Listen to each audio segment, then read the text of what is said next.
Hi, this is Sarah. And this is Rachel. And this is The Diaries, a podcast where we rip apart episode by episode the Vampire Diaries. Warning, this is a rewatch podcast. At this point in the season, there are a lot of spoilers. I intend to bring up spoilers, so don't watch if you don't want to be spoiled. Yeah, at this point, we're way too deep into the show for there to not be spoilers about everything that's happened and things that will happen. Yeah, for sure. Yeah, especially because this week we're talking about Season 2, Episode 20, The Last Day.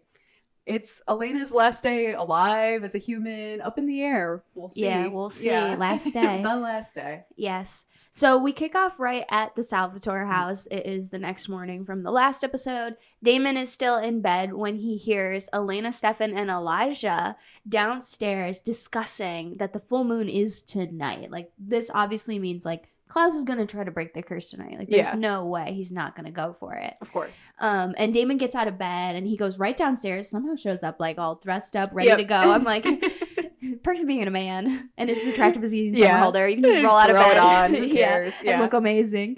But yeah, he comes downstairs and is saying what he's been saying the whole time. Like, they shouldn't bother with breaking the curse, like, during the actual sacrifice, or not breaking the curse, killing Klaus while he's breaking the curse. They should kill him today with Bonnie, which obviously Elena's like, no, we can't. Yeah. Even Stefan is kind of like, no.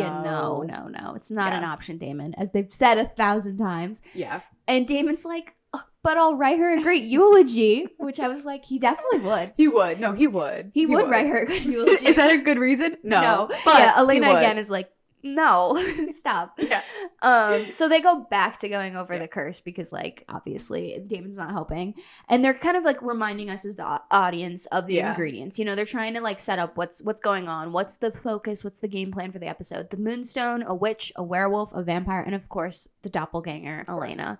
And we get like a glimpse at Team Klaus while they're going over like those things. Yeah. And you see Klaus with the witch Greta, and they have like a flirty moment for a second, which I was like, why? What is the vibe here? Why is this necessary? Yeah, their relationship is so weird. I have so much more to say about Greta and how she acts toward Klaus. It's so odd. It's very odd. We'll get into that more, though. But yeah. She's definitely thirsty for Klaus. Of course. But I don't blame her. So. I get it. Same page there. Yeah. So anyway, Elijah's telling them, what's going to happen in the curse. And he says that Klaus will need to drink the blood of the doppelganger to the point of her death. And I love Stefan and Damon, the boys' reactions to this. Like, Damon's head whips to Elena and he looks like outraged, like this is like a horrible like offense, and Stefan's so sweet. He just like reaches over and grabs her hand, and then he puts his head in his other hand and he's just like shaking his head. He just looks devastated. I was like, we knew she was gonna die, but something about it like being draining her blood, I think for them like hit really hard. They were both like, no, like this is the worst that way she could have gone out.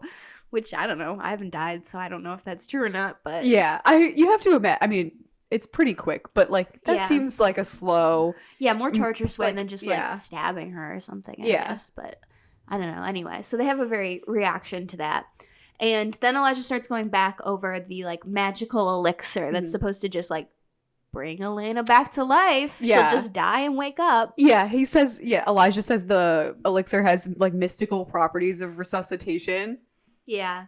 So Elena will be dead. Like she will die. She will die, but somehow this elixir will bring her back to life. Yeah, which Damon is the only one really that's like super skeptical. Is like, you probably should be about this. And he mentions he's like trying to come up with anything else. He's like, the Gilbert ring, why can't she wear that? Yeah. Which Elijah is like, it probably won't work because Elena as a doppelganger is a supernatural occurrence. So like odds are not gonna work. So they're looking for anyway. And Damon asks Elena, like, what if it doesn't work? Yeah. And Elena goes, then I guess I'll just be dead. She's like so chill about it. And Damon is in like disbelief. He's like, what? Like, and he whips and looks at Stefan, who just shrugs. He's like, yeah. We gotta let her do this. This is a big episode for Elena where, first of all, I'm so not on her side in this episode. I'm like, she's so delusional. At this point, like, she's very clearly like in denial that she could actually die. Like, she does say it and acknowledges it, but I think she's very in denial, and I'll get into that more later. There's more that she says that I'm like, girl, It's not adding up. Like, unless you're fully delusional, it's not adding up. I mean, I think the thing is, like, Elena is, at the end of the day, willing to take the risk and is accepting that. My problem is more so Stefan here of just being like, which we'll get into that later. But obviously Damon is the only one who's like, this is not okay. Yeah. And so Damon just leaves because obviously he's like, I can't deal with these people. What is wrong with them?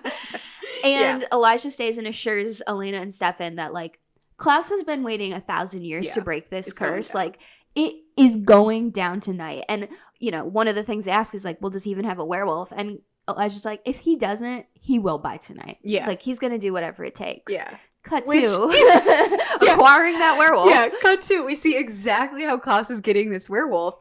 We cut to Carol Lockwood in the Lockwood mansion. She's walking up the stairs. She's on her phone. And we hear her leaving a voicemail, obviously to Tyler, about how she's been in an accident and is in the hospital. And as Carol walks up, and you know, clearly she's in her house, she's not in the hospital. As she walks up the stairs, we see Klaus's witch, Maddox. And, you know, Carol sort of looks to Maddox, and Maddox is, like, at the same time that Carol is still on the phone with Tyler, he's mouthing along the words to her, like, as if he's feeding them to her. And she says, please, Tyler, come home. And Maddox is mouthing that. Come home. Yeah, it's so good. It's so good.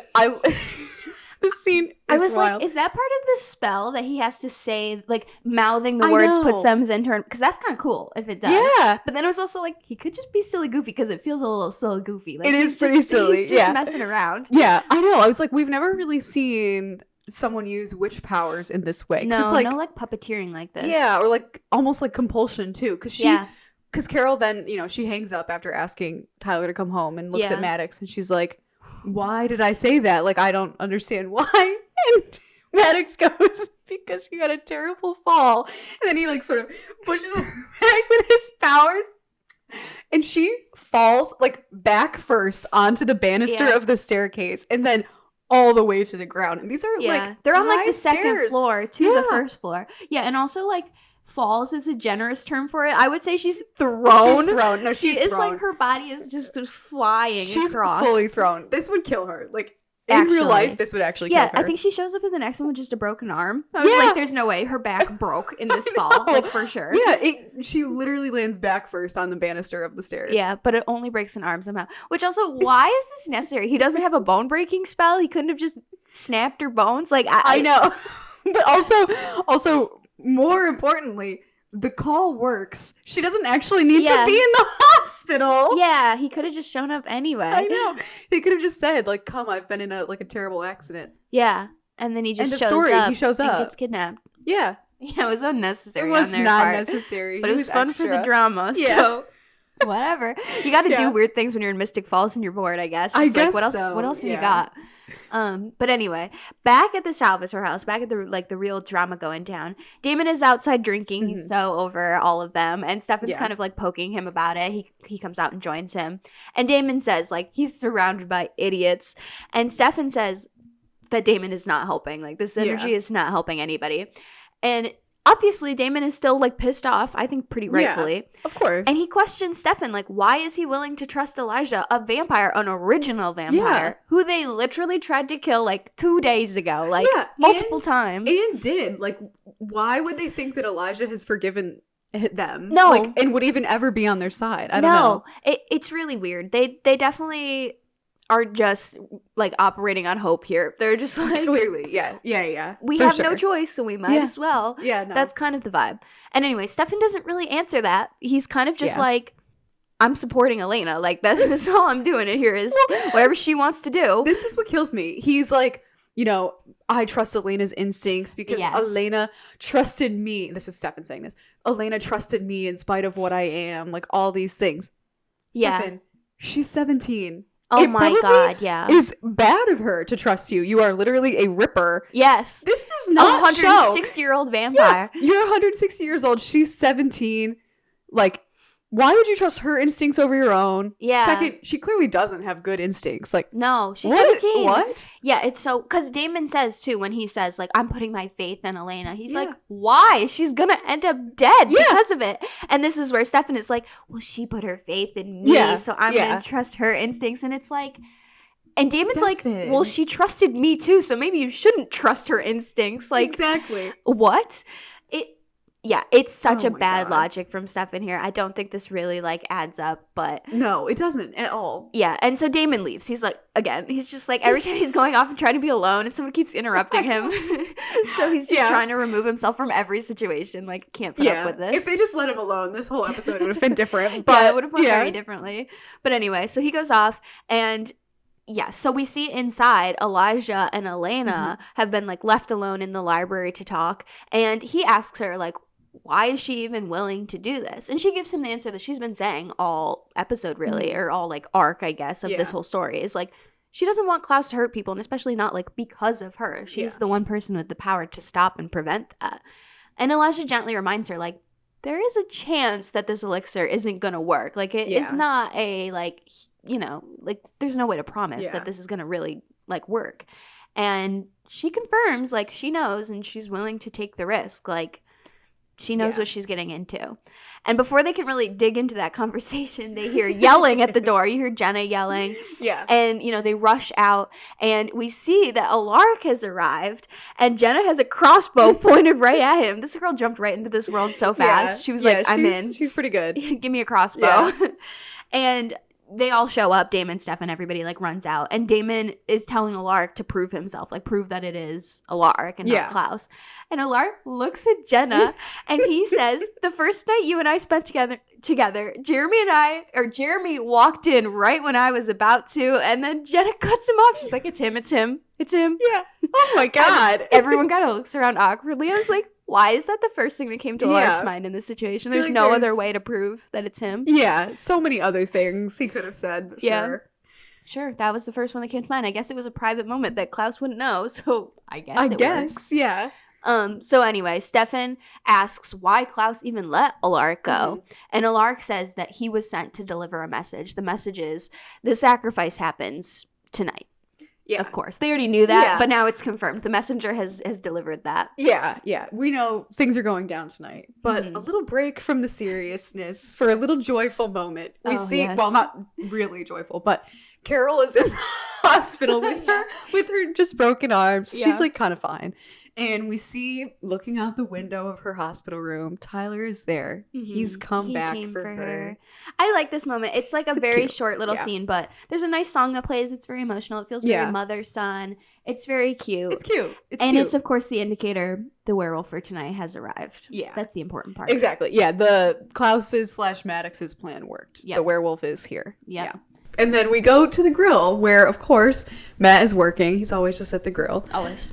And Caroline sort of, like, vamp speeds up behind him and, like, surprises him. Yeah. And they just talk about hanging out, and they agree to hang out whenever Matt takes his break. Yeah. Yeah, he says, like, I have lunch in an hour. So she's like, oh, cool. Like, I'll just go run some errands really quick and be, like, right back. Yeah, which is always a good indicator of, like, you know, she's not going to be right back. Yeah. We know how these things go. Yeah, if you say you'll be right back, you're not going to be right back. You just jinx yourself. Yeah. So she gives him a little kiss and leaves. Yeah, she leaves Matt, which frees him up to go over and talk to Liz. Yeah, of course. Her mother. Yeah.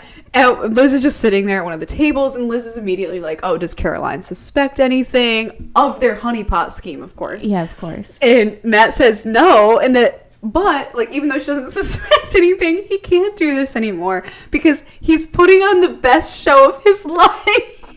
He seems fine. Matt, you seem fine. He's putting on no show. He's being the exact same as he always is. Yeah, this is so confusing to me. Which I guess is the show, but... Yeah, I don't know. I mean, I guess it's the whole dishonesty of, like, knowing that there's, like, a secret that he knows. Yeah. Like, he has the secret now, so that's kind of... But yeah, it's like, Matt, when you're with her, you seem completely fine, so I don't know what that's about. Yeah, and he even goes on to say, you know, I'm putting on the best show, and either Caroline is too, or she's just the same old Caroline. Yeah. Which I think goes to show, like, he's not putting on a show because neither is she. Yeah. She's just herself, and he's just being himself. Yeah. He's just confused because he does go on to say when Liz is like, well, she's not the same. She has no soul. She's a vampire. Matt's like, I don't know what that means at this point. Like, I don't even know what a vampire is at this point because he doesn't know. He knows what Caroline kind of told him. Yeah. And he hasn't been able to ask any follow-up questions since it was compelled, quote unquote, out of him. Yeah. But yeah, Liz is giving him nothing. Again, she's just like, they have no soul. They're not human. And Matt's like, okay, like, what does that mean? Sure. But I do feel bad for Liz in this moment because, like, she brings up Damon, which is funny, her BFF. I know. She's like, I thought he was my closest ally. Girl, he was. He was. Damon is the one killing half the people in the town for a little while, but he's not the problem anymore. No. But yeah, I feel bad for her for having to learn this about her daughter and the person she considered her closest ally. Friend, yeah, one of her best friends. That's rough. It is like a weird situation to be in. It's very confusing. But yeah, Matt is pushing Liz. He's like, why aren't you doing anything? Yeah, if you're so upset by all of this, why aren't you doing anything? Valid question. And Liz just gives like I feel like this is like her like party line, like she says because she needs more information. Yeah. But then I think the real reason, she says she still looks at Caroline and just sees her daughter. Yeah. So like obviously she doesn't want to have to kill Caroline or do something else to her, put her away, I don't know. Yeah. But so which is where Matt is like, Damon is the problem. Yeah. Which I thought was so funny that this early on, Matt's like anti-Damon rhetoric has started. I'm like, this carries for him throughout most of the show. Yeah. The only thing that changes is he adds Stefan to the list eventually. So yeah, I guess that's which true. Is fair considering he obviously already knows like Damon killed Vicky. That's like I'd have beef with him for life, like obviously. Yeah. Oh yeah, of course. That's what I was thinking. I was like, I can't remember if it's explicitly told to him and if we see it, but I'm assuming Caroline told him. Because Stefan killed Vicky, but Damon is the one that turned her, which I'm sure she told him. And that's obviously like it is Damon's fault that Vicky got in that whole situation. So I'd have beef with him forever. I would never forget him for that. Yeah, that's pretty fair. That's valid. Yeah. But yeah, again, Liz is like, she says to Matt after this, she's like, I shouldn't have involved you, Matt. Thanks for all your help. I'll take it from here. And she like gets up to leave. It's like, this is how it should have been the whole time. He never should have been involved. He's a 17-year-old who's dating your daughter. This is not a sting operation. Exactly. Like, it's honestly, again, bad cop. Liz is a bad cop, dirty cop. Oh my God. Yeah, Liz, pretty much the worst cop. Yeah, I have nothing more to add. She's terrible at her job. She's so bad. That will really carry through the next few episodes. She gets worse. Yes, oh my God. She does. Way worse. Anyway, we'll come back to Liz at some point. Yeah, we'll leave that there, back at the Salvatore house, Alaric, Jenna, Elena, Stefan, and Elijah are sitting in the living room, and Alaric is just, like, filling everyone in on, like, I don't remember what's been going on. And he mentions that Katherine was at the apartment, and Elena notices that Damon is missing, and so she goes upstairs to his bedroom where she finds him standing, like, in front of his windows, which I love his room. Oh, I do love his room. I love these, so like, big, much. Bright windows. It's so great. I was thinking the same, yeah. Love it. And he says, like, he doesn't want to hear any more of this. He didn't want to be down there because he's so over this. And she's like, I really want you to understand, like, why I'm doing this, which I find interesting because why does it matter? Like, why does he have to understand? Like, I don't know, which Damon kind of points out. He's like, why? It doesn't matter what I think. Yeah, he says it doesn't matter what he thinks. Yeah. Clearly, because she's not going to listen anyway. And she says, like, I'll be fine. Like, I'll drink the elixir. I'll wake up. I'll be dead, and then I won't. Delusional. Yeah, delusional. Like, and she's like, this will all be over. Bonnie will kill Klaus. Like, easy peasy. Sure. Damon clearly doesn't think that it's going to work. The elixir, I don't know, any of it. And so he thinks they need to find another way because it just isn't a risk that he's willing to take, that she could die. And he, like, points his finger at her while he's saying this, like, it's not a risk I'm willing to take. And she takes his hand and says, but I am. And she holds his hand like that for a minute. And Elena. This girl, she cannot say she doesn't know what she is doing in this scene. Like, oh, she absolutely knows what she's doing. Yeah. I feel like so far, Elena generally has been extremely faithful to Stefan in all the ways that have mattered in terms of, like, what is considered cheating or not. She's not cheated on Stefan. But this is one of those moments, because there are lots of flashes of these moments, and this is one of them for me, where it's like, Elena, this is... Yeah. How can you deny, like, what this is in this moment? Like, they're so close. It feels so intimate. And, like, she says to him when they're really close, and she says, it's my life, Damon, my choice. And he says, I can't lose you. And she says, you won't. What are you doing, Elena? No. This is, I'm not on Elena's side. I'm usually an Elena apologist, but not in this episode. This is so manipulative. Yeah. I don't love this. I don't know. Like, it does feel like she's kind of using Damon's feelings about her to get him on board. Well, see, that's the funny thing to me is I don't think she's using his feelings for her. I think she also has feelings for him. Oh, yeah. I mean, and is just tapping into that, because why does she care if he's on board or not? True. If she doesn't care about him in that way, you know, like to me, this is a scene where it's like, no, she also really cares about him and wants him on board. Not because it matters for the plan, but because she cares he thinks. Yeah. And so this is one where I'm like, I don't necessarily read it as like an intentional manipulation of his feelings, because she did that a lot at the start of the season. True. Yeah, definitely not as bad as it's been. No, this is like, I think she's genuinely also feeling for him and connecting to him, and like, I don't know. This is a scene where I'm like, Elena, girl, tiptoeing. You are dancing on the line. She definitely has feelings for him. Yeah. Yes. Yeah. It can definitely be chalked up to that. Either way, we've lost the plot at this point. So to get back to it, Elena, after this, she turns around to leave. Yeah. But of course, that's not good enough for Damon. Damon is determined that he cannot lose her, especially because of this scene and how intimate and like how connected they were. I think this kind of pushed him along in doing what he's about to do. Definitely. So he is like, he bites his wrist, and what does he say to her when he like vamp speeds in front of her? He vamp speeds in front of Elena as she's about to leave, and he says there is another way, because they had been saying there's no other way. Yeah, there's no other way for her to like live. And so, he goes right for it, puts his wrist in her mouth and is force feeding her blood. And she like screams, Damon, no, before he does that. So, of course, she's like drinking this blood unwillingly. Yeah. And Stefan arrives, obviously having heard all of this. And he rushes in and pushes Damon off of Elena.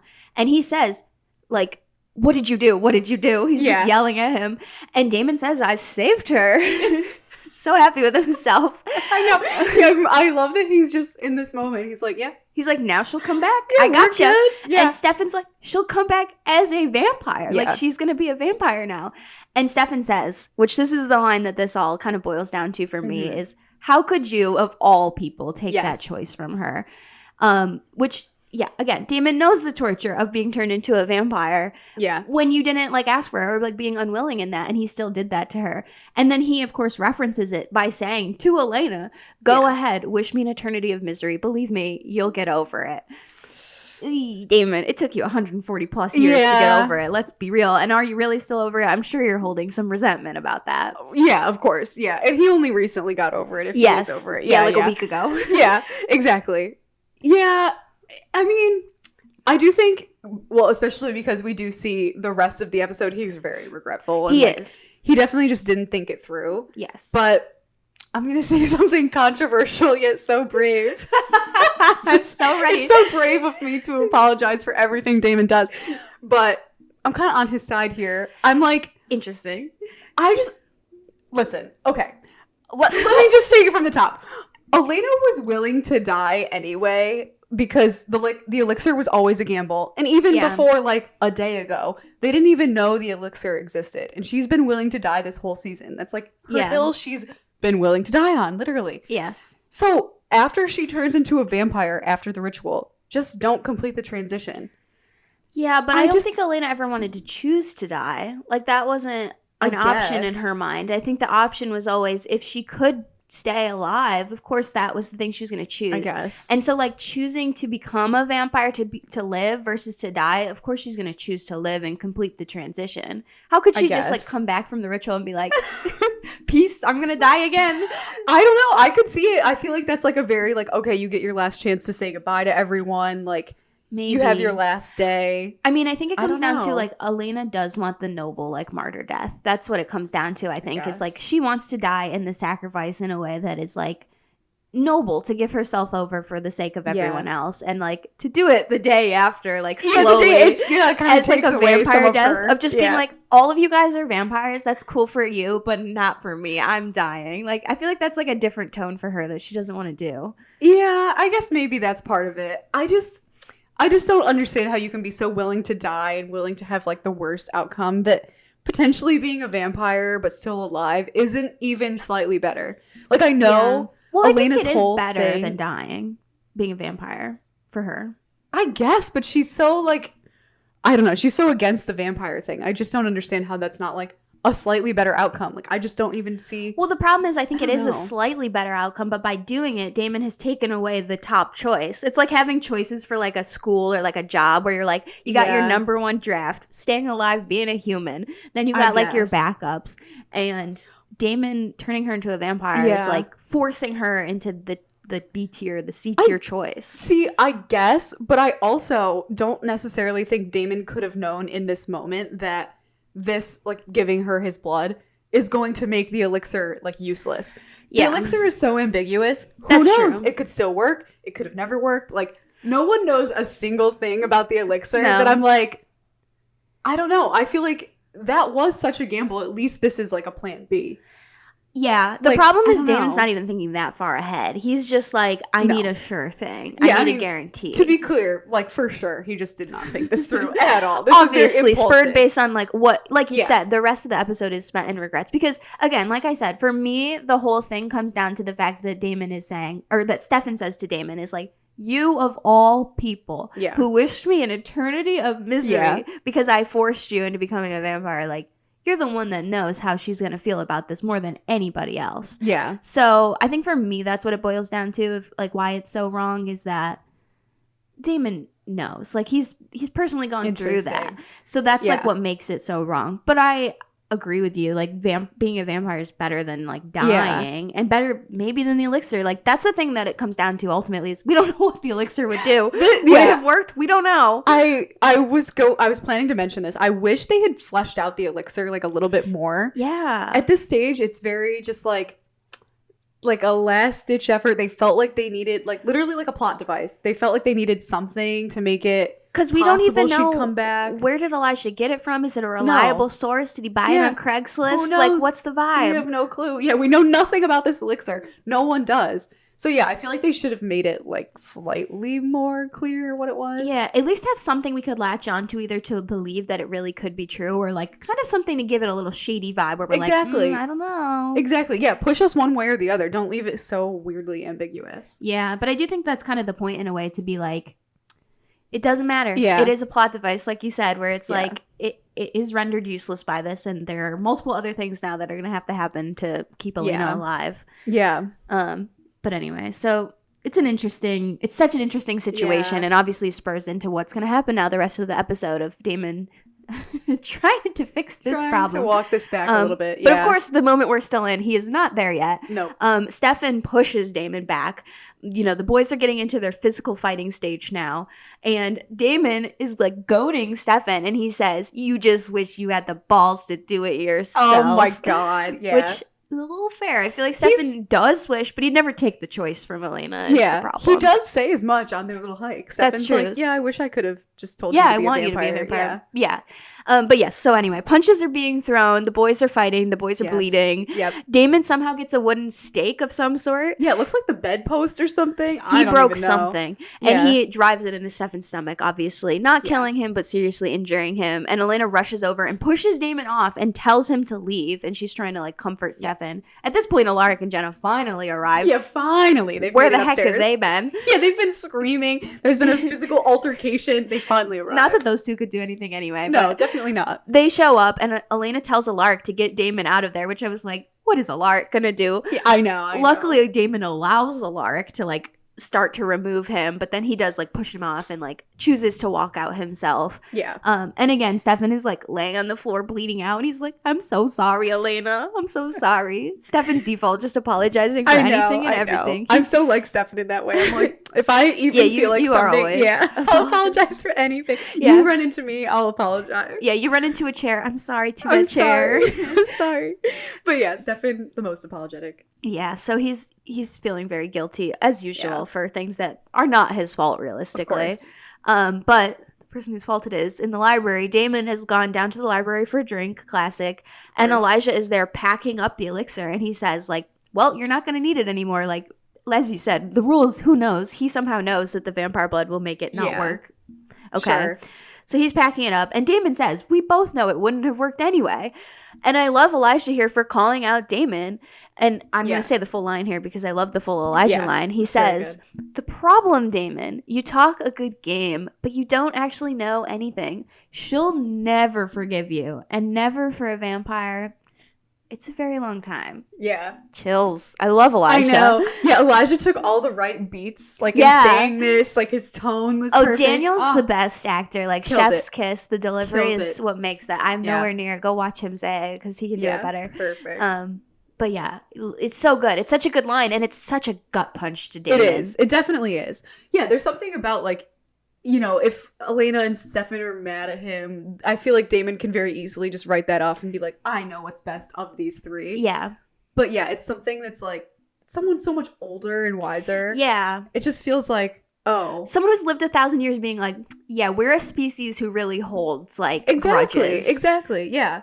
And, I mean, I don't know if this would necessarily factor in for Damon, but also Elijah and Elena very clearly get each other. Yes, that's true. Yeah, so I feel like this very clearly, like, changes Damon's mind. Yeah, definitely is a, whoops, I really messed up. Yeah. Like, you can definitely see it on his face that he's like, oh boy. Uh-oh. Yeah. It's like the adrenaline of the Stefan fight has worn off and he's like coming back to reality. What did I do?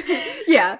Although, I don't know. I always think about this scene and I'm like, I actually kind of feel like Elena would forgive Damon. It's so in her nature that I actually feel like she probably would have forgiven Damon in the end. The problem is she might have. The problem is you just don't know as a vampire because it heightens your emotions. Exactly. And especially going into that with that anger at him, how that would get heightened. Like, we just don't know. We don't know what she would do. She could turn her emotions off straight away when she turned and just kill him. You just don't know. Like, that's true. That's the problem with, like, the vampire you just don't know. And he is not willing to risk her being mad at him. Well, because here's the thing. He did this because he wasn't willing to risk losing her. And by doing this, he has heavily risked losing her. Yeah. In a much more painful way. Yeah. Not to death, but literally just to hatred. Yeah. Like, imagine if she's still alive and just hates him. Yeah. So much worse. Yeah. It's just as bad. It's definitely like this is a lose-lose for Damon. He's not doing too good. Yeah. Even though I stand by him, it's not his best play out well. But but yes, back upstairs. Yeah. Anyway, Alaric. They've given Stefan blood and from the cellar. How he's drinking blood, because he chugs a whole blood bag here, which I'm like, at least he got stabbed, so I understand he needs the revival. But like, isn't the whole point that Stefan can't handle drinking that much blood in one sitting? Exactly. And I feel like this basically goes against the season finale, which he drinks way more blood then. But still, last time we saw him with his training with Elena for his time, he was drinking a thimble, like a little like a drop of blood. He was like, I can have 1 drop of Elena's blood a day. They really upgraded. I don't know. Yeah, this is kind of wild. Anyway, yeah, a little bit of a interesting thing there. But then, you know, Jenna and Alaric leave to give Elena and Stefan space, and they go out in the hall, and they finally kind of have like a little conversation. It's their first private moment. Yeah, their first private moment, which I didn't even realize they hadn't talked yet until now. But they have like a little moment. They're talking about just everything going on and how crazy this must be for Jenna. Yeah. And Alaric sort of tries to apologize, but Jenna is basically just like, I'm glad you're okay. Yeah. And kisses him. And I'm like, I get that this is a lot that's going on. So Jenna is probably really over all of the Isabel stuff. Yeah. That would pale in comparison. Yeah. So it's like, okay, whatever. But this forgiveness, and again, this is why I wouldn't have done this Jenna story arc the way the writers did. The forgiveness is so rushed. She's immediately like, okay, I forgive you. And it's obviously because, and here are those spoilers we always talk about, obviously she's going to die. So we don't want her to leave on a bad note. Yeah, I think that's true. But like, this just feels so rushed to me. I don't know. I agree it's rushed, but I also don't necessarily disagree with it in terms of the fact that I think it's a nice comparison to show that, like, Jenna is an adult. Like, I think she understands that there's, like, a lot more going on here, and she knows at the end of the day that it is something that she's going to be willing to forgive Alaric for. Yeah. And, like, and because she does say, because he says that he knows they have a lot to talk about. That's kind of his segue into an apology there.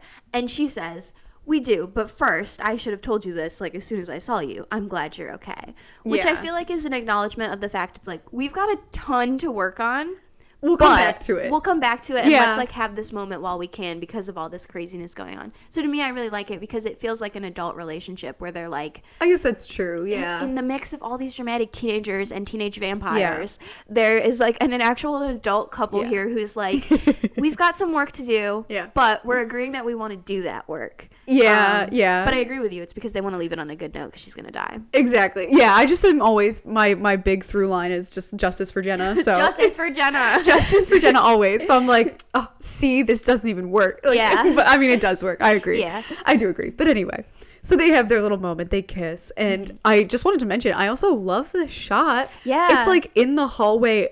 Like up the stairs, like right when you come off the stairs. Yeah, there's like a landing, like a balcony type thing. Yeah, and I don't know if we've ever seen this angle of the Salvatore house before. It's never been shot like this. No. I honestly was wondering how they did it. I need to look up like behind the scenes or something because I'm very curious. So different. And I feel like it would be a hard place to film it because they're near the stairs, like near on the stairs. But yeah. So I thought that was fun. Just a good use of the space. Yeah, I appreciated it. Yeah.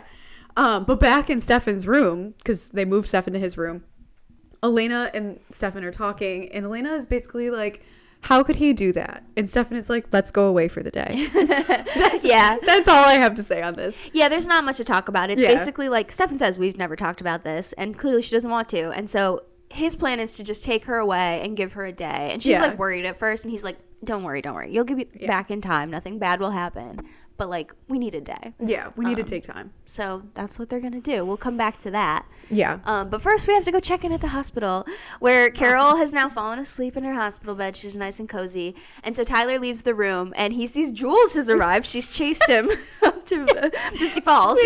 This scene threw me for a loop because I assumed they came together. I know. And then the dialogue, I was like, nope, they didn't. Yeah. His first line is like, what are you doing here? She's like, what are you doing here? Yeah. It's like, what? Yeah, literally. That's basically how it goes down. So I was like, what? Yeah. But yeah, I guess Jules was against him coming. Yeah. So she just followed him up here. Yeah, to drag him back. Because the full moon again is tonight, if we've forgotten the sacrifice. True. So she's basically like, we gotta go. We gotta go lock up. Yeah. And he's like, I'm leaving. You know, like he definitely just wanted to see his mom quick and turn around and go back.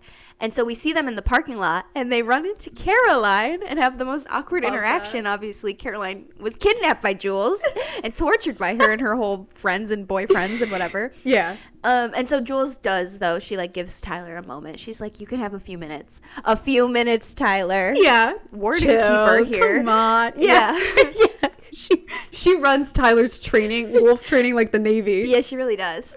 But yeah, so they get a moment to talk alone, Tyler and Caroline, and they talk about Jules, they talk about his mom, and then he's pretty much like, bye, I gotta go again. Yeah. And Tyler feels so different in this scene to me. He feels much more like calm, balanced, especially post how we last saw him. Like, even with it being the full moon tonight, I was appreciating that like this Tyler felt very different than the last time we saw him. Yeah, it does help justify his leaving because it does feel so abrupt and like odd that he would even go with Jules in the first place. So it does feel like, okay, he has worked on himself. Yes, I definitely appreciated like the tonal difference in him in this scene. I was like, definitely. This is why you let him leave for a few episodes so that he can come back and be like a different character. Yeah, exactly. He needed that reset. Definitely. So anyway, he like goes to leave and Caroline looks like she's about to stop him. Like she calls like Tyler and she turns towards him. And right as she does that, of course, the witches, Greta and Maddox, appear and they magically like knock them out. They give Caroline vervain and they kidnap them, obviously.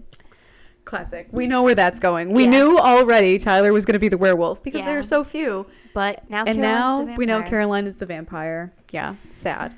And of course, Caroline is just missing after this. And as we said earlier, she was supposed to go meet Matt on his lunch break for them to just like hang out, whatever. Yeah. And we see Matt at the grill leaving a voicemail for Caroline. And he's like, where are you? I thought we were meeting. And Matt tells Caroline he needs to talk to her. Yeah, something important. A little hint that he might be about to break. Yeah, exactly. He cannot keep up with his honeypot scheme. He's been giving this his all or putting his life into the, like, I don't know. He's putting his whole Matt Tussie show of his life. Yeah. Matt Tussie, not the Matt Tussie. Oh, no. He's been putting everything into this, and he can't do it anymore. So he's trying to get Caroline on the phone. And also, is he going to, I guess, break up with her over the break, like on his lunch break? Who knows? Anyway. Matt doesn't even know. He's wild. And we'll see more of that. But for now, we see Damon and Alaric come into the grill, and they go also, to the bar. I want to point out Matt notices Damon. It's like Matt notices Damon. He's watching Damon. And then, we cut to Damon sitting at the bar, classic, where Alaric quickly joins him for a drink. Of course, classic. Back to the classic Damon and Alaric action. Yeah, love. So they're at the bar. Damon is like, he's having a drink because he says to Alaric, I screwed up. And Alaric is just like, yeah, you did. Friends, real friends. Yeah, Alaric is a real one for that. And of course, like, we hear a voice behind them saying, gentlemen, why so glum? Love it. Obviously, Klaus, he looks so good. I was like, I replayed this scene a couple times. I was like, I love him. Yeah. I mean, we've only just recently gotten the face reveal. So I'm like, I love him. Still fresh. Yeah. So Klaus comes up behind them, and Damon is, of course, he hasn't met Klaus in his real body yet. So he's like, Klaus, I presume. I love that line. I love funny. The way Ian delivers it. This is one of those moments for me where I'm like, Ian is a good actor. Like, Klaus, I presume, could be such a boring line. It is a boring line. It's a Klaus, I presume. It doesn't really sound like much, but the way Damon says it, like his head hanging, he's so defeated. Like, not another thing. Like, I'm dealing with too much right now. Like, he puts all of it in there. I'm like, Ian, good job. I love you. Yeah, he's just trying to have a drink with his bestie. And so over it. Here comes Klaus, I presume. Yeah. Love that. Anyway, Klaus is like, yes. Yep. Confirmed. And he confirmed. And he looks to Alaric and he says, thanks for the loner, mate. And Alaric nods. Alaric's like, I got you. Yeah, Alaric literally gives him like the classic male, like, the one head nod. If you're audio, you gotta come watch just this second. Just for the head nod. He just does a little nod. Yeah, it's so funny. I love that. Thanks for the loner. And Alaric's like pretty chill with it. I'm like, it's perfect. Yeah. He killed it. Yeah. Body snatching. Thanks for the loner. Alaric's just like, sure. Yeah. Okay, cool. No problem. But Klaus gets down to business right after that. Yeah, of course. He starts lecturing Damon. He's like, tonight, don't do anything you'll regret. Like, I've heard about you and your brother being in love with my doppelganger. Yeah. So, and he says, do not do anything you'll regret, which Damon immediately starts laughing. And he's like, I don't remember what he says, but it's just obviously so ironic with obviously what has just happened. He's already so full of regret. Yeah, you should have told me that an hour ago, Klaus. Yeah. Thanks. And yes, so then Damon literally asks Klaus to postpone the sacrifice tonight. He's like, you don't think you'd mind pushing it back a month, would you? And Klaus is like, he's kidding. And then he looks at Alaric and he's literally like, he's kidding, right? Alaric and Klaus, little bond right here. I know. I was thinking in this, I'm like, I wish they fleshed out this friendship a little bit more. Dynamic in this moment because Alaric's like, not really. Yeah, no, he straight up tells Klaus, no, he's serious. Yeah, yeah. I'm like shocked that Alaric is comfortable even talking to Klaus in this moment, but yeah, they really interact right here. Yeah. And so then Klaus very clearly lays down the law to Damon. He looks at him and he says, like, I will kill you if you mess this up tonight. Basically, yeah. Yeah, that's basically what it boils down to is do not screw this up. If you screw this up, I will kill you tonight. Yes. And he leaves. And Alaric turns to Damon and goes, you're going to screw it up, aren't you? Damon is like, yeah. Damon's like, so here's how we'll do it. Yeah. Like just immediately turns to planning mode. And he's like thinking like, if I get rid of the werewolf, then Klaus won't be able to do the sacrifice. This will buy Elena another month. And then she won't be mad at me for turning her into a vampire unwillingly. Perfect. Yeah. It adds up. Yep. And again, Alaric reminds him like, Klaus will kill you if you mess this up. Yeah, it doesn't matter if Elena forgives you for this, for buying her another month, because you'll be dead. You'll be dead. Damon's like, so are you gonna help or no? Like, let's do this. Alaric's like, what do you want me to do? Yeah, he's like, you're gonna do it anyway. I always think when I'm watching Vampire Diaries, I'm like, which pairing are Sarah and I? Are we like Bonnie and Elena, or are we Caroline and Elena? We're Damon and Alaric. We're so Damon and Alaric. It's so Damon and Alaric. Like, it's like, so you're gonna do this thing that's like gonna like be really you. Yeah, it's gonna be really bad. Okay. Yeah. Okay. What's the plan? What's my role? Yeah. Yeah. Exactly. Give me the notes. Yeah. Damon's fully okay with dying if it means that Elena won't be mad at him for like a century. So. Yeah. Even if he's not gonna be around to see it. Yeah. So. It's logical. It's logical. I gotta say. Yeah. It makes sense. Yeah. Back at Stefan and Elena, they are now. We see they've on a hike. This is like the day trip that Stefan has recommended. They're walking through the woods up like the side of a mountain, and he's saying like the final destination is still a surprise. He like won't tell her like where they are, and she jokes about her legs getting tired because she's not a vampire yet. Yeah. And he asks if that means that she's ready to talk about it, about the fact that she's going to be a vampire now. And Elena's like, I can't talk about it. I literally can't talk about it. Yeah. And as usual, like this is, we've talked about before, Elena is delusional. She's in denial. She's literally so in denial. Just trying to avoid it. Which he says, like, that's your choice. It's your choice. We don't need to talk about it. And he says, it's your day, which I really like. Yeah. Stefan is pretty cute when he like wants to be. I know. He has a lot of good moments at the end of this season, which is really good because obviously season 3 is not so great. Yeah, next season's not so good for him. But yeah, they go back to talking about the hike. And Stefan is just so funny to me for choosing a hike for her last human day. I was like, this is random. It's so random. They've never either of them talked about hiking or enjoying the outdoors before. But like, it's so funny to be like, for your last human day, I'm going to make you hike. Yeah. Which sucks. I like it though. It feels very pensive, contemplative. Yeah, that's the thing too. It is it's like a good activity for the actual day. It's funny because it's her last human day. Yeah. And it is cute. It's a good all around thing. It works, yeah. Yeah. And so we're kind of checking in and out with them throughout the episodes. We're going to pull it together a little bit. Later we see like Stelena are sort of talking about the vampire thing. Elena says like, oh well, Bonnie is gonna need to make me like a daylight ring, and she's like, and I'm not gonna be able to watch Bambi ever again. Which I was like, that's such a Damon coded joke from Elena. That's such a that feels like a Damon thing to joke about Bambi, but love it. I think Damon has made a joke about Bambi to Stefan before. Has. Yeah, definitely. He has to have. And so she ends up asking Stefan, this is where it gets a little more serious, is like, what's the best part about being a vampire? And he says, like, it's the feeling you can do anything. It's the heightened beauty and love and the intensity of life. And then she asks him what's the worst thing, which he's like, you know the worst thing. Obviously, yeah. And she's like, well, other than the blood. And I want to say this full line that he says to her in answer to this because I think it's very interesting, and it basically predicts Elena's future as a vampire when it does eventually happen. Stefan says, anger becomes rage. When you're sad, you're in despair. Grief, loss, it can cripple you. That's why so many of us turn our emotions off. It just becomes too overwhelming. And they go back to hiking, and I think Elena's like really letting that like line settle in because I think that is such a thing for Elena, especially calling out like the grief and the loss. The fact that as a vampire, like that is, as a human, grief and loss are crippling. I can only imagine how as a vampire having those things specifically being heightened is like an anger and rage. Like it's like, I think that's a thing that for her, it's like she knew about the blood, obviously. That's why she was like, what else other than the blood? And I think hearing this is like a... Yeah, especially because Stefan also says on like the tail end of that, he says...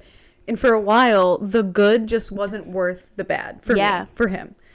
And I think that gives Elena a lot to think about because I feel like, she obviously pretty much only sees the one side of Stefan. She knows a little bit about like the bloodlust and everything. Yeah, but she knows the good side. Exactly. She knows the good side. So I feel like that's really like, that really gets her thinking. Yeah. Like, and I think in this scene too, this is where she asks like, well, how long until you learn to control it? Yes. And he's like, I'm still working on it. Yeah. He's 140. Every day he says. Yeah. Every day I'm still working on it.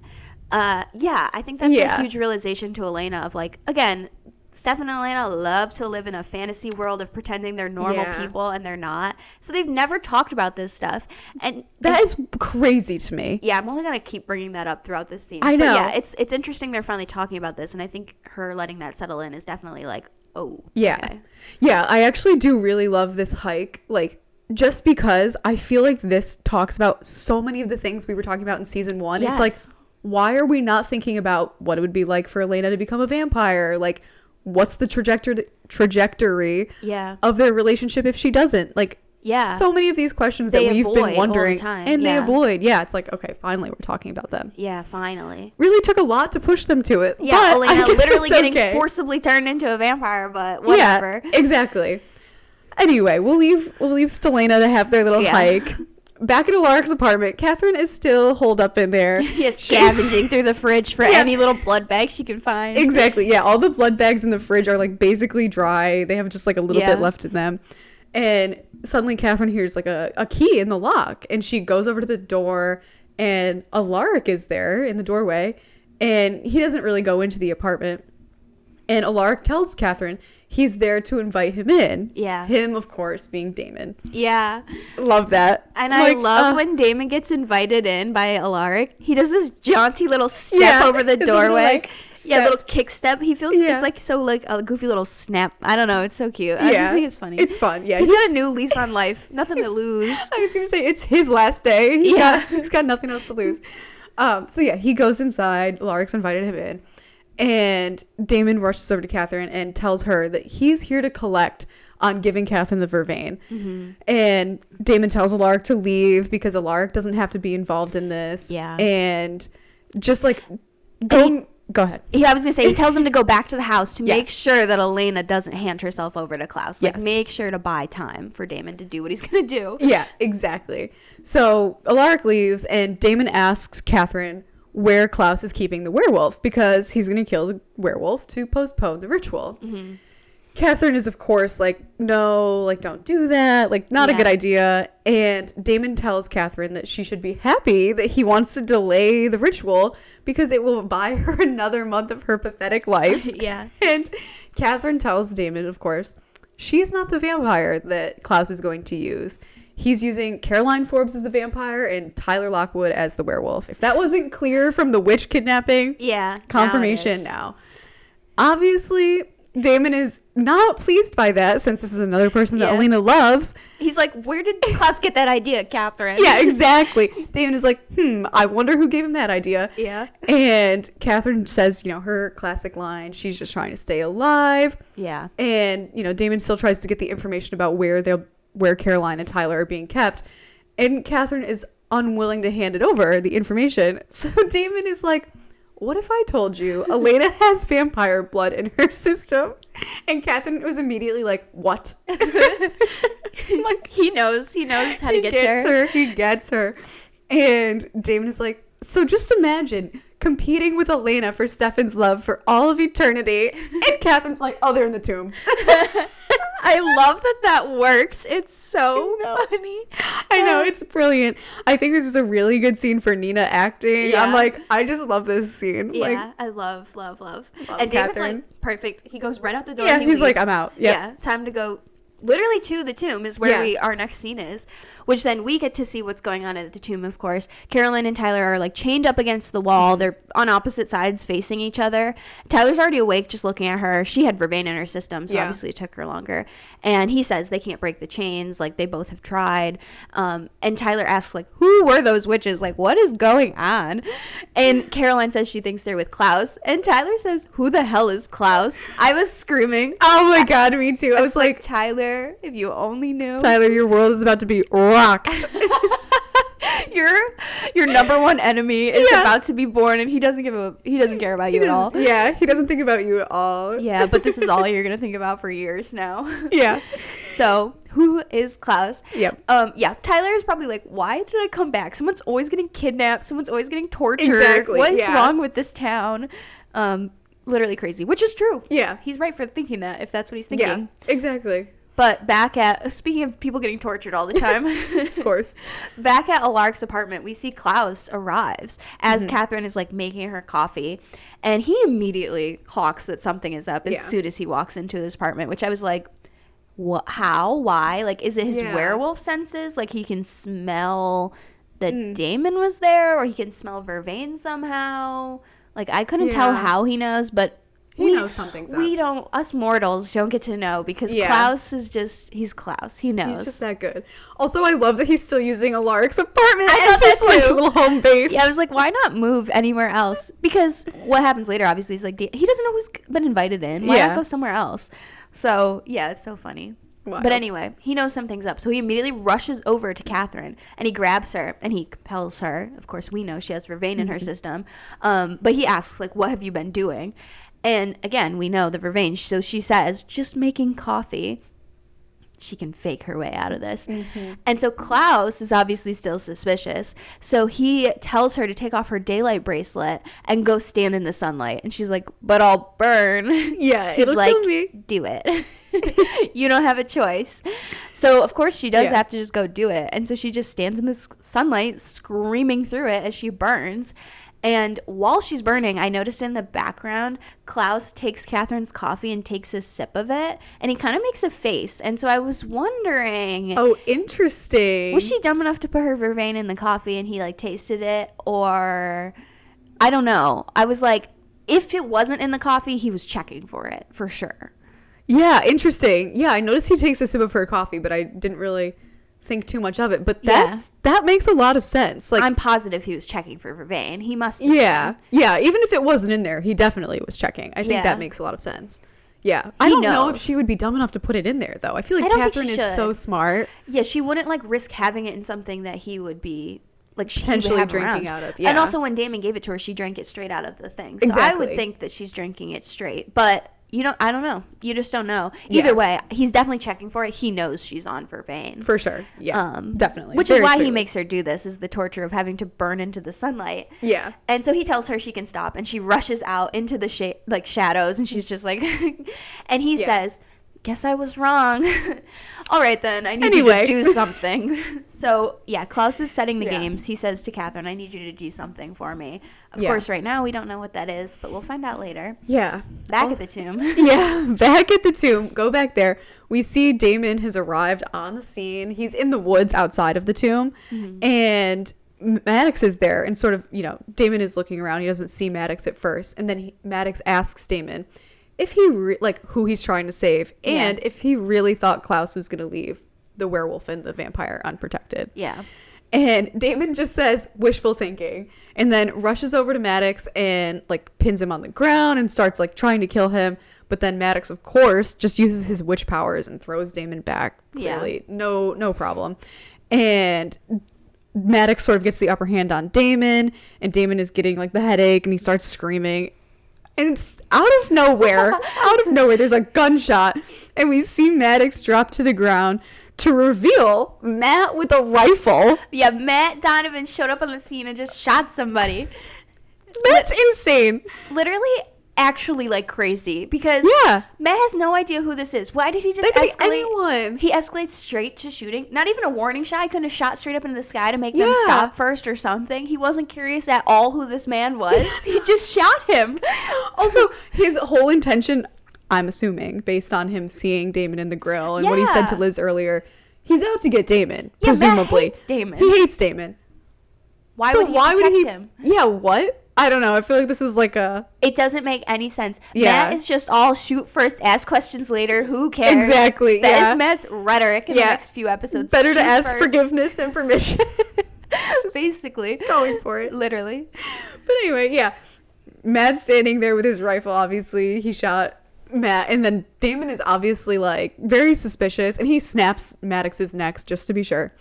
And Damon is basically what? What are you doing here? Yeah. And Matt is just where's Caroline? And he's aiming the gun at Damon, and Damon tells Matt that he's there to rescue Caroline. And he rushes over to Matt, vamp speeds over to him and hits him with the butt of the rifle to knock him out. Yeah, of course, so easy to just take out Matt. Exactly, just taking out Matt. He's I can't deal with this. And he says as much. He's this is not the time. Yeah. And he notices the gun. He takes the ammo out of it, and he notices they're wooden bullets, which where did Matt get wooden bullets? Is that a thing you can just buy? I don't know enough about guns, so I don't know. Yeah, I don't know. I was thinking before just now. I was maybe Liz gave them to him, but she told him to stay out of it, so probably not. I can't imagine she's arming a 17-year-old. If she is, she's a worse cop than we thought, and she was already really bad. I know. I already thought basically the worst of her. So if she was just giving Matt these bullets, I had to imagine he acquired them somehow on his own. He must have. Yeah, I don't know how else he could have just gotten them, but. Yeah. Anyway. He has them. Yeah. And Damon's obviously so he knows. Yeah. Yeah, so Damon realizes that he knows, but Matt is knocked out, so he's fine. Damon goes down in the tomb where Tyler and Caroline are sort of looking at each other. They're still chained up. Damon hasn't arrived yet. And we're clearly coming into the middle of the conversation that Tyler and Caroline were having that they alluded to in the earlier scene where it's who the hell is Klaus? Yeah, Caroline's caught him up. Yeah, Caroline is filling him in, and Tyler says, so the curse is fake? He's fully caught up. And Caroline confirms that. And she says, we're probably the werewolf and the vampire that are going to be killed in the sacrifice. And at this point, Tyler mentions that Jules has been helping him come to terms with everything he is. blah, blah, blah. And then Tyler's like, I guess none of that matters anymore. Yeah. Sad. And they just keep talking about Tyler and why he left and everything. And at this point, finally, Damon arrives. I'm like, I have no time for this Caroline, Tyler. Yeah, I was going to say, because first of all, Caroline, instead of talking about the sacrifice and how they're about to die and being existential, Caroline's like, why did you leave me? Yeah. Why didn't you say goodbye? I was like, my God. Caroline, I'm like, love you, but there's no time for this. I hate that this is her plot for these episodes. It's just the teenage romance of being between these, like, boys. I'm like, this is such a... She deserves better. She gets it later. Deserve better. And it feels like it doesn't really fit with how much growth that Caroline has had yet. No. But she's telling Tyler, I never hated you. Yeah. They're making connections. And then, like you said, Damon shows up. And he tells Caroline that he's like, your boyfriend's outside with a rifle. And wooden bullets. Yeah. Like, you have some explaining to do. Yeah. Obviously. Which she's shocked. She's like, what? Yeah, like, he doesn't know anything. Yeah, exactly. Because she still doesn't know. And, of course, you know... Damon of course says she has the explaining to do, but Damon says it's tomorrow's problem. Obviously they, like we were just saying, they have bigger things to worry about. So Damon frees Caroline and he tries to leave with just Caroline, but Caroline's like, I'm not leaving without Tyler. This scene kills me because Damon, he like sighs, and then Caroline and Damon both turn to look at Tyler, and he's just sitting there blank, like just staring at Damon, like no facial expression, just staring. It's so funny. I'm gonna have to show you later. And you guys, I'll post it for you somewhere because it's so funny. He's just sitting there and Damon's just like, and he lets him go, and he says, "Don't make me regret this." Yeah. And Damon is at first he's just kind of like, "Well, how fast can you get away?" Because obviously he's about to turn. Yes, exactly. And he kind of like reluctantly helps him out.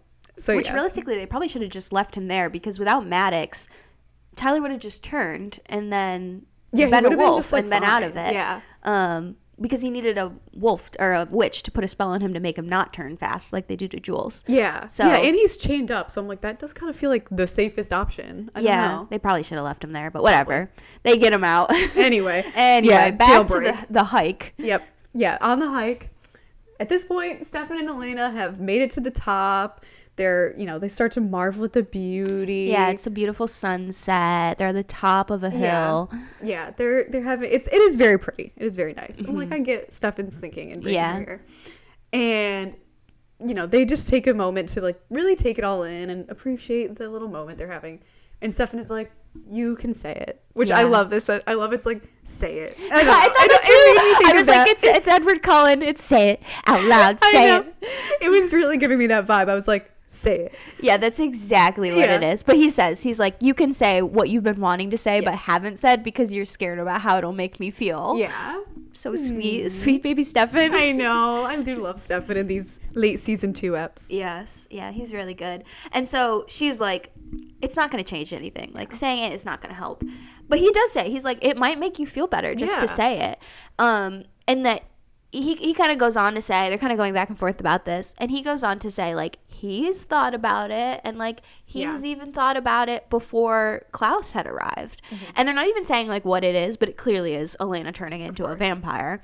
And so, he admits, he's like, I've thought about it even before Klaus was here, which I really appreciate Stefan acknowledging that he, of course, wants Elena to be a vampire. Like, he says, he's like, I want to be with you forever. Yeah. And so I think it's, like, nice to bring that up, that it's like, yeah, of course I want you to be a vampire with me, but, like, I'm not going to take that choice. And that's what he says, too. He's like, it felt selfish to bring it up. If you had wanted it, you would have told me. And so I wasn't going to, like, put that on you.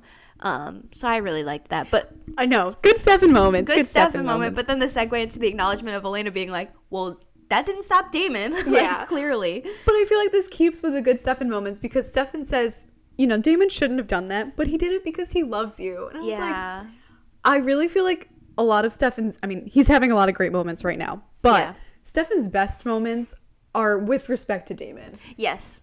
They really nailed like their relationship. Yeah, the brother. It's so good. Yeah, the love and hatred that we all have for our own siblings is like, it's perfectly depicted here. How they can be your worst enemy, but also you ride so hard for them. Exactly. I'm like, I just love Stefan and Damon. Yeah, love them so much. Yeah. He did it because he loves you. Yeah. And Elena responds, but he did this to me, which means he doesn't really know what love is. It's clear to Elena, I think, or it's clear to me, not to Elena in this moment, but it's clear to me that for Elena, love is being selfless. It's doing things kind of against your own like wants and desires for another person, which is why you see like Stefan here saying that he didn't want to say this to Elena because it would be selfish. Like, this is why she's so aligned with Stefan now, and why in season 3 she's going to really appreciate Damon, because he does start to be much more selfless. And so I love that carries through the series, that the line that she says here about like Damon doesn't know what love is because he did this to me in a selfish act. That really carries. But she goes on to say after this, she says, I don't know, like, if I know what love is. I'm 17 years old. How am I supposed to know any of this yet? Which I hate when they acknowledge that she's 17. I'm like, it makes it so icky for me that she's like 17 dating a 160-year-old. But I know. There's something about this that I'm like, I get the point they're trying to get at, is that she's just so young, she hasn't lived. Which I appreciate, acknowledging it on the day that she might die. Yeah, exactly. But something about talking about that with your boyfriend. The placement is maybe not the best, but yes. Yeah, but she goes on to say, too, because I think it's kind of like a realization of telling your boyfriend, I don't know what love is, even though I've told you I love you. She's like, but I do know that I love you. Like, I love you, Stefan. But she was supposed to deal with her own future and their future together, like, as those things came up. She was supposed to grow up. She was supposed to have a lifetime of choices, and she feels like all of that is gone now as becoming a vampire, which I'm like, girl, you still have a lot of choices. But I get what she's saying. She's like, you can't have a family now. You can't go to like college and be a normal person anymore. See, this is where I'm like, oh, I can't with Elena in this episode. That's funny. Girl, you were ready to die. You were about to have literally no choices. You were about to literally not exist anymore. But I think Elena was operating on the fact that something somehow would work out and she would be human. And delusional. Yeah. It is delusional. It is. She's not grateful for the fact that she definitely will live now, because she's focused on the fact that she was hoping for the outcome of living as a human, and she's now having to compromise with the idea of living as a vampire, which I get what you're saying. I think you're right that, like, girl, you could have died so easily. Yeah. And you're not, like, acknowledging that. Yeah. But again, she was willing to die. But now the, like, idea of living and not living in the way that she hoped is, like, it's another thing to grieve. It's another thing to have to deal with. And so Stefan tells her here, he says, like, okay, like, say it. Yeah. And so she finally says it. I don't want to be a vampire, Stefan. I never wanted to be one. Can't relate. But he says, I know. And then they hug. Yeah. And it's very sweet. I know you're kind of anti-Elena this episode, but I actually really feel for Elena in this episode, but in this moment so specifically. Like, everything that her life was supposed to be, everything that she envisioned for herself ended the moment that her parents drove off of Wickery Bridge, and has just gotten, like, worse and worse and changed and changed. And, like, this is such a culmination of that, in my opinion, that, like, I don't know. I just feel so intensely for her. And I think that Nina does a lot to really sell that here. Definitely. She's such an amazing actress. And Elena's crying through most of this conversation. Like, especially by the time she says, I don't want to be a vampire, she's, like, fully crying. And Nina sells that so well. And I was, like, tearing up watching it. I was getting emotional. And I just feel so much empathy for Elena in this moment. I'm like, people love to call her a crybaby and talk about how she's so, like, whiny and stuff. But I'm like, that is just not true in all contexts, especially, like, something like this. I'm like, how can you not, like, be so emotional in this situation? Like, none of us can imagine what this feels like, of having to experience like your parents dying, your biological mother dying, being forced to turn into a vampire and, like, die in a ritual. Like, I don't know, her life is so intangible to all of us that I'm like, I feel for her so strongly. And I hate when people harp on her. And I know that's not what you're doing, obviously. Yeah. But yeah, I just think that, like, Elena in this moment, it's so fair to be so emotional about all of this, you know? Yeah, I do see exactly what you're saying. Yeah, I am really, only just calling out, like, but you were willing to die, so it kind of doesn't make a ton of sense. Yeah. But yes, absolutely. Like, yeah, her life is nothing like what she expected. No one can even fathom, like, the things she's being put through. Yeah. Just the thought that she would even have to make this decision, live or die or be a vampire. Like, it's, like, so unfathomable, but it is very, very sympathetic. Yeah. I do agree with that on the whole. Like, and it's probably only been literally a year since her parents died, which is also I think so less, crazy. Yeah. Maybe less, yeah. I think we're around springtime, so we're probably getting pretty close. But either way, it's like, this has all just been an insane year for her of just so much emotion and grief and, like, Yeah. I feel for Elena this scene. And again, Nina's acting is what sells it. Her like crying. Oh, like, yeah. Yeah. It kills me. I'm so emotional watching it. I know. And I do think, you know, like to your point before, I do think it's also sticking with Elena probably as she's thinking about all of the grief and everything she's experienced. Like, oh, this is just about to get worse. Yeah. Like what Stefan told her. Yeah, that all of it is going to heighten. I think she is very aware of that. Exactly. That she's got a lot to deal with as a vampire. Yeah. But less emotional. A little step back from that for a moment. Yeah. At the tomb, Damon, Tyler, and Caroline are just now like coming out of the tomb, and it's suddenly pitch black out. I don't know. It's night now, I guess. I don't know how long they were down there, but whatever. And we see Matt is like laying on the ground, waking up, and Caroline rushes over to him like, "You knocked him out." Damon's like, "You forgot about the gun." I was gonna say, yeah, he was literally armed and like locked and loaded, ready to kill. Yeah, literally. And Tyler is like holding his chest. He looks up at the full moon and he says, "It's starting." And Damon says, "Grab Boy Wonder and let's go." And let's get out of here. They all get a move on. What a group, these people. I was gonna say. These people we'll get check back in. Back to the serious. Yeah, back to the serious stuff. Stefan and Elena have now returned home because obviously again it's dark out, time has passed. And you know, they're getting out of Stefan's Porsche and Klaus arrives and he asks Elena if she's ready to go. And Elena says that she is. And she starts to walk toward Klaus to go with him, but Stefan just says no. Oh, it's like, I love you, Stefan. Yeah, he just says no. And Klaus tells Stefan, don't do anything or you're going to die too. Like, don't do anything to stop me, or like, no need for you to also die. And Elena turns back to Stefan and tells Stefan, there's no reason for you to die or get yourself hurt. And Elena kisses Stefan and she tells him that she loves him. And Stefan sort of pauses for a moment, tells her that he loves her back. And she kisses Stefan again. And Elena tells him to close his eyes. So Stefan closes his eyes and Elena lets go of his hand. And when Stefan opens his eyes again, Elena is gone. What a moment. That was crazy of them to do that. I know. I really like this moment, though. I'm obsessed with Klaus, so of course I gotta frame it around Klaus. I love when he arrives because it feels so like the monster taking the maiden away in the night. I was like, this is every fantasy novel. I know. I love it. Yeah, it feels very tropey in a good way. In a good way. I wish they'd like leaned into it almost a little bit more. And also his like, "You ready, my dear?" He's so like proper. I love Klaus. And well, I do love Klaus, of course. But I do also just love in this scene, I'm so glad they gave Stefan the moment to be like, no. Because it's so insane that he's just like going along with this. He's like, it's okay. Like, I'm glad they gave him a moment to be like, actually, wait, I'm not okay with this. Yeah, showing that he has some regrets and some feelings about this, and that he's also scared that she's, gonna die. Exactly. I think it was necessary to see that. It was definitely necessary. I only wish that Stefan would have insisted a little bit more that he gets to go too. I'm like, I don't understand why he wouldn't go with her and be like, I'm not gonna stop the ceremony. I just want to stand on the sidelines to like be there. But for her, yeah. Yeah, but I guess Klaus isn't supposed to know that Elena's gonna somehow survive this. So, I don't know. But I feel like it's fair to be like, I want to be able to take her body when she dies. I don't know. I would have been like, I need to go with her. But he doesn't do that for some reason. And so Stefan is now like alone. He goes inside. And Alaric is already in there. And he mentions that like when he got home, the house was empty. Like nobody's there. Yep.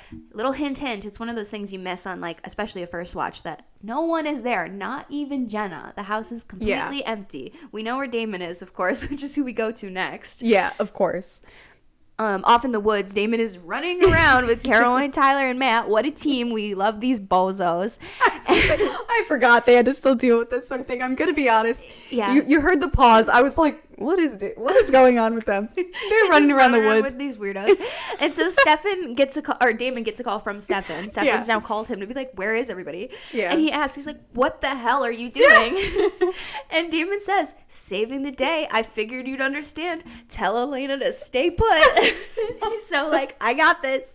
Yeah. Don't worry about it. Damon's had a shit day. He's like, finally something's going right. He's like, I'm killing it. I'm doing so good right now. Yes. And Stefan immediately tells him, he's like, Klaus came and already got Elena.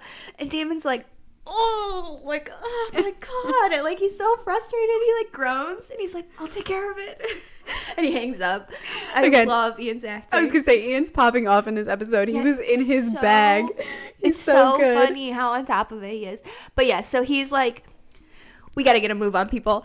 And Tyler is literally wolfing out on the sidelines. Tyler is like, he's like, I can't hold it back anymore. And Caroline's like trying to calm him down. She's like, you're okay. Yeah, I don't know why Damon even answered the phone and was in such high spirits. He has an absolute mess on his hands. They're about to be all ripped apart by Tyler Lockwood. If not that, Matt's gonna shoot them all. So like, yeah, Damon's barely holding it together. But yeah, Caroline's, again, speaking of delusional, like Elena, Caroline's like, you're okay, Tyler. He literally gets the yellow eyes and rushes straight at her to bite her, obviously. And Damon jumps in front of Caroline to save her. And he knocks Tyler to the ground. They both fall over. It's very fast. It's one of those moments, again, first watch, you're like, oh, Damon is so fine. We're all good here. Yeah. Moving on. We just breeze right by it. Yeah. He literally tells Caroline he's fine. Yeah. And then he tells them to go to the Lockwood cellar, Caroline and Matt, and lock themselves up. It should be able to keep out Tyler. And then he gives Matt back the wooden bullets. He says, like, just in case, if nothing else, this might buy you hold some back. time. Yeah. Yeah. And so everyone leaves. They rush off. Tyler stays on the ground turning into a wolf, and Damon goes off a different way, obviously, to go try to get Elena back or get back on that situation. Yeah. And we see at Alaric's apartment, Klaus is, again, still using this as his home base. Klaus is, he is watching a video on his phone, and he plugs it. It's a weird, borderline product placement. I don't know what the product even is. It is product placement. It's an AT&T phone. You can see they show I was like, what is this? It's some sort of phone that you plug into a tablet that then syncs the video on the phone. I don't know. Why is this an ad? It's called AirPlay. These days we have AirPlay. But I don't know who this is being sold for, but yeah, Klaus showed up just in time to do his product placement. Yep. But the video is important. He's watching a video of Jules. He has a live stream of her changing into a wolf, which I'm like, where's the Tyler live stream? Why was that not necessary? Yeah, not sure what's going on there. But I guess he probably had already figured out. Yeah. I don't know, that something was going to go wrong with Tyler. I guess so. Not sure. But anyway, he's watching this video and the door opens and, the door to Alaric's apartment sort of blows open and we don't see anyone at first. And Klaus is just like, I don't remember you. I didn't know you were invited in. Yeah. And we see Damon is behind Klaus. And Damon tells Klaus that he has to postpone now because he killed the witch and rescued the werewolf and the vampire. And Klaus gets up from where he's sitting watching the live stream. Is like, excuse me? He's clearly not happy, but he knows it's fine. Yeah. And Damon is like, kill me. Just kill me. Yeah, it was all me. He's such on a kamikaze mission right now. I'm like, what is Damon thinking? Just kill me right here, right now? Yeah, Damon is like, it was all me, no one else. Just kill me. Just be done with it. Yeah. I think it's just supposed to show how guilty he does feel. Yeah, that's true. He's self-imploding for sure. Yeah, for sure. And Klaus tells Katherine, because Katherine has been sitting there this whole time, to give him a moment alone with Damon. So Katherine leaves. And Klaus says to Damon, I've heard about you. The crazy, impulsive vampire in love with his brother's girl. And I knew one of you would try to stop me. And it was just a 50-50 guess as to which one of you. And, Klaus shows him the video of Jules at this point and says, when you've spent 1,000 years trying to break a curse, you learn a thing or two. First rule, always have a backup. Backup werewolf. Backup witch. Damon fills it in. Backup vampire. Yeah. And Klaus says, I've got that covered too. Cut. And the screen goes black, but in a way that makes it look like Klaus threw a blanket over it. Yeah, a sack. Whooshing. He kind of lurches forward for a second and it whooshes to black. Yeah. It's if you like Star Wars, it's a very Star Wars cut where there's a whoosh cut. I don't know. It's very funny. To me, it's he's throwing a sack over Damon's head. He's gonna drag him out. I don't know. That's kind of what it's giving. It sort of looks like that to me. I always think that. It's so funny. Yeah. Yeah. I don't know what Damon was thinking here. They couldn't even outsmart Katherine on all of her plan A, B, C, Ds and the rest of the alphabet. So I don't know why they thought Klaus would be so easy. Just get one werewolf and vampire and that would be the end of it. What is this? Amateur hour? Yeah, right. Klaus was going to be that easy to trick. Yeah, I think, so Damon's original plan was to kill the werewolf. I do think that his thought process was, how many more werewolves could there possibly be? Because they've been playing up all season that there aren't many, and Tyler was the only one in Mystic Falls. Yeah, that's that they knew of. But again, how could they think Klaus wouldn't have a backup? Like, again, Elijah told them, like, Klaus will be ready tonight. Like, there's no way he won't be. So I think they were underestimated. They don't know Klaus at all. This is the first time they're meeting him, but they clearly underestimated him. Absolutely.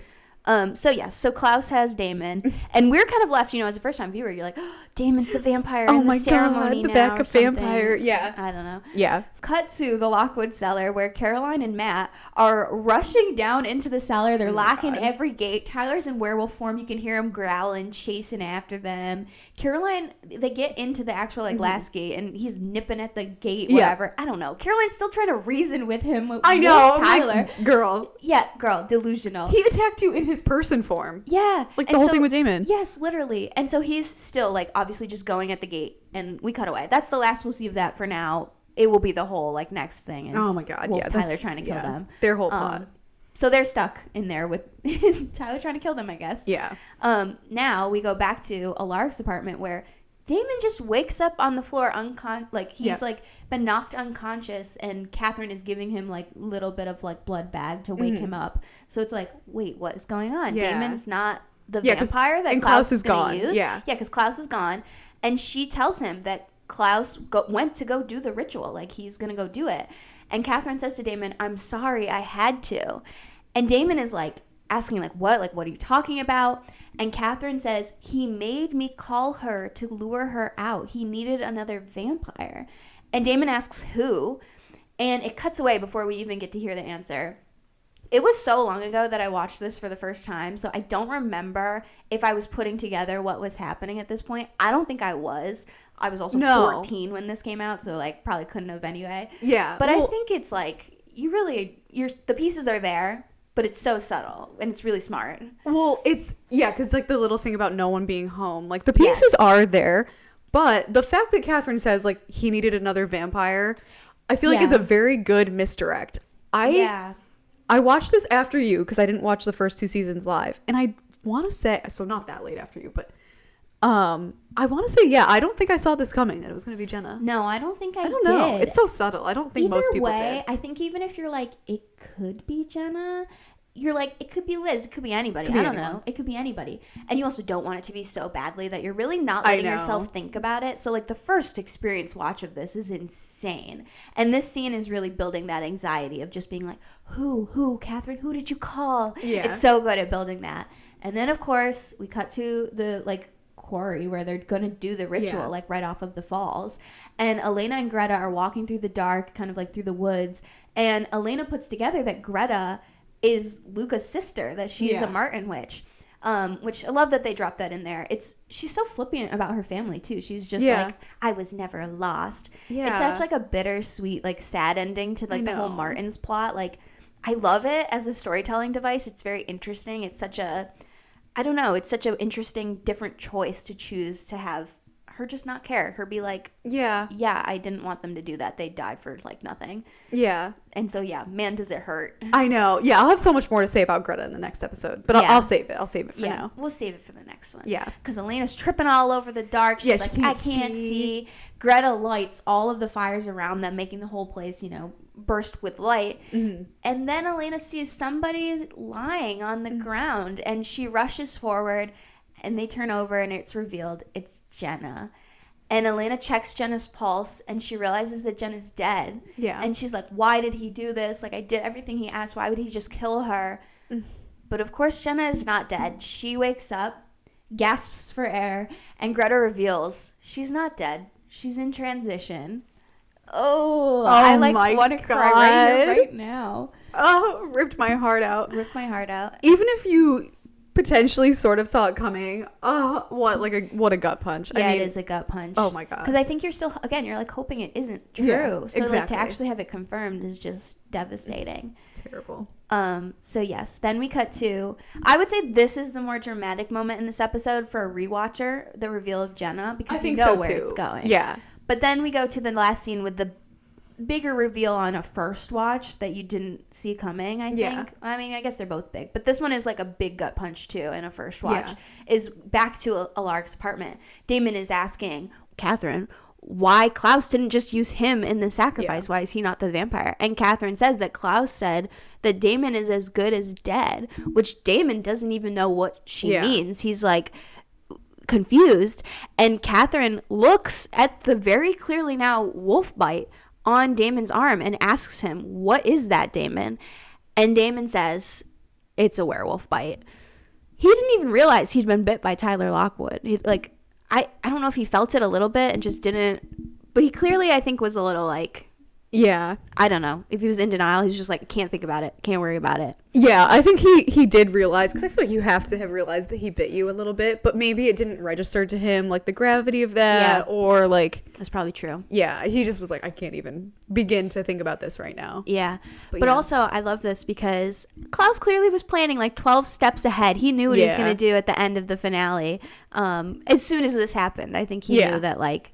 Yeah, he was going to use Damon as leverage on Stefan. Oh, for sure. Yeah, no, I think he knew too. I think I'll get into more of it, but yeah. Yeah, a lot to say in the next one. A lot to say in general. This is all one day, this episode and the next one. So, like, so excited to get into the next one, which is the actual sacrifice. I know. Excited and not. I'm like, that's going to be our crying episode. Like, I'm just going to say it now. We're going to be sobbing. There so will look be so forward many to that. cuts for crying, yeah. But this is a great episode. Like, what a fantastic setup for a finale episode. I mean, the next one's not the finale, but it is the real finale in terms of the plot of the season. Yeah. And this is a great one to like get us all there and to put everything into place. It's so intense. It's such a great watch. First time and a rewatch.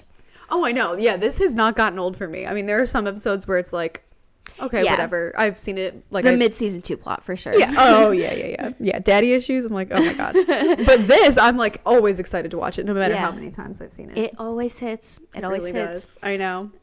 Which takes us into our in memoriam, our outro for the episode. Yeah, in this episode, there were 2 deaths. Maddox was, of course, killed by Damon. Mm-hmm. And then, of course, we don't see it, but Jenna was killed by presumably Klaus. Yeah, I assume he must have, like, when she ran out of the Salvatore house, he was already there, killed her, sent her off with Greta, and then stayed there to get Elena when she showed up. So, Jenna. I know. So sad. Mm.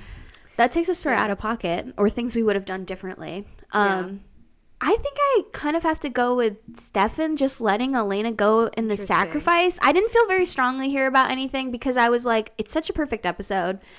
And one thing that came to mind was Damon feeding Elena his blood, but I was like, it's so serious, I can't do it. So I was like, maybe Stefan just kind of letting Elena go. But I think the way we talked about it, it makes me a little bit more favorable to it. So I don't really know. I'm kind of at a loss here. See, I thought there were a lot of like really little moments that weren't what would I do differently, but just so out of pocket. Interesting. First of all, Matt showing up to theoretically kill Damon or do God knows what. A random man. Just killing a random person. That is crazy. Also, he was like asking, where's Caroline? I don't even know what his intention was. He thought Damon kidnapped Caroline. I don't know. Who knows? That's crazy. He just starts firing. He shows up on scene, kills someone he doesn't know. Like, oh my God. That's true. So that was one contender. Second contender, I was like, Maddox flinging Carol into the why do you have to do it like that? I was like I said before, like you could have just done the call and left it there. She didn't even really need to be injured. Yeah, there was no reason. He was wild. And even if she was, don't throw her down the stairs. Yeah, like, where's the break the bone spell? Yeah, exactly. Just, I don't know, break a wrist or something not so crazy. But yeah, those are good ones. Yeah. And then, of course, I had this one, but I mean, they give an explanation for it, but I do think, like, Klaus using Jenna as the vampire when she's not even already a vampire. He could have used someone else. And, like Elena, like, keeps saying through, at the end of this one and into the next episode, she did everything right. She did not run. Yeah. And I know Elijah justifies it as that's Klaus's payback for Damon meddling. But I don't know. It just feels like it hurts Elena more than exactly. Damon. It doesn't really hurt Damon at all. Except that Elena, it does. But I don't know. It's too cruel to be out of pocket for me. Yeah, it's not out of pocket. It's just like, why? I think we go with Maddox for Carol. That is literally out of pocket. That is so out of pocket. Truly unnecessary. Because I can even justify Matt a little bit, where it's like, I don't know. He doesn't have a clue. He's a kid. I don't know. He's a kid with a rifle and a dream. That's Matt for you. He's been trained by Liz, the worst cop. Like, she's terrible. So like, oh my God. So we'll give it to Maddox throwing Carol down the stairs when he literally didn't have to at all. Yeah. I like that. Wild of him. that brings us to our best quotes. Yeah, as for quote, I mean, there were a lot of good quotes. I liked everything Stefan said, like, in the hike. I struggled with this one, though. It didn't feel like there was anything that really stood out, like, in the way a lot of episodes have, like, a standout quote. Exactly. Yeah, I thought a lot of the dialogue was just very good, but nothing... Maybe because it's all so good. I don't know. Yeah. But nothing really It's so situationally, like, stressful and intense that there's almost, like, very few minutes to be really heavily funny, playful, and there's very few minutes to have, like, a very... specific poignant like line that like stands out. I did have a funny one and actually like a serious one.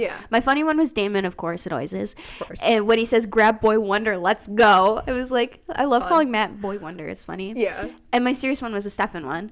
When he said, or no, not Stefan, Elena, when she says to Stefan, I always get mixed up who I'm talking about in these quote sections, but Elena, when she says, I'm 17 years old, how am I supposed to know any of this?